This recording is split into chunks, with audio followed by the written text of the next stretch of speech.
Assalamualaikum warahmatullahi wabarakatuh. Perkenalkan, nama saya Nur Hasiti dari kelas 1C, Prodi D3 Budidaya Ternak. Pada video kali ini, saya akan menjelaskan anatomi dan morfologi pada ayam. Pertama, sistem pencernaan. Sistem pencernaan terbagi menjadi beberapa bagian. Yang pertama, yaitu mulut.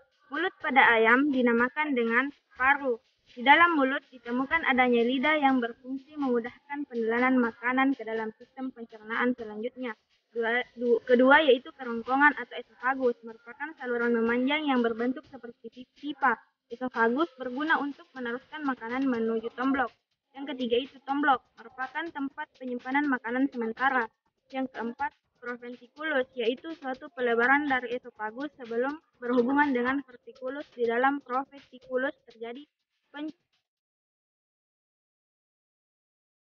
Yang kedua yaitu sistem reproduksi pada ayam betina. Pertama, ovarium. Terdapat di daerah kanal ginjal di antara rongga dada dan rongga perut pada garis punggung.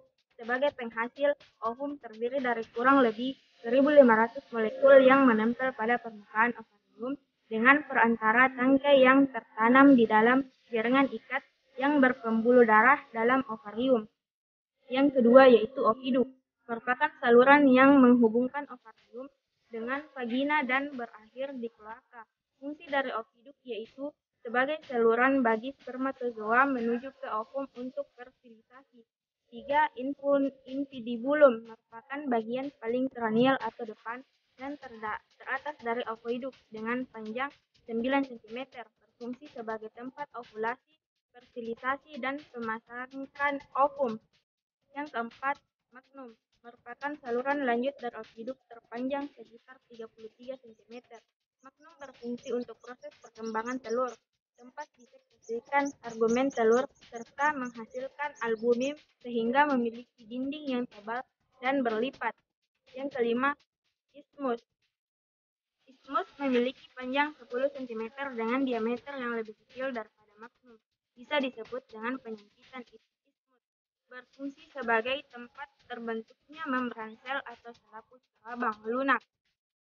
Yang keenam, uterus, merupakan bagian dari oviduk yang melebar dan berdinding kuat dengan panjang 10-12 cm.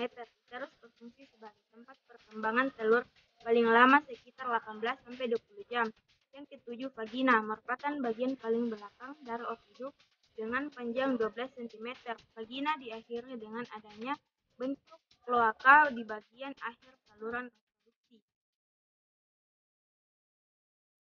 Yang terakhir yaitu sistem pernapasan pada ayam, yang terbagi menjadi beberapa bagian.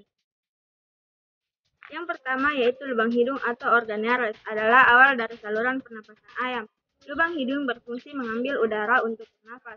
Terdapat bulu-bulu halus di dalamnya yang digunakan untuk menyaring udara, bakteri, dan kotoran yang masuk.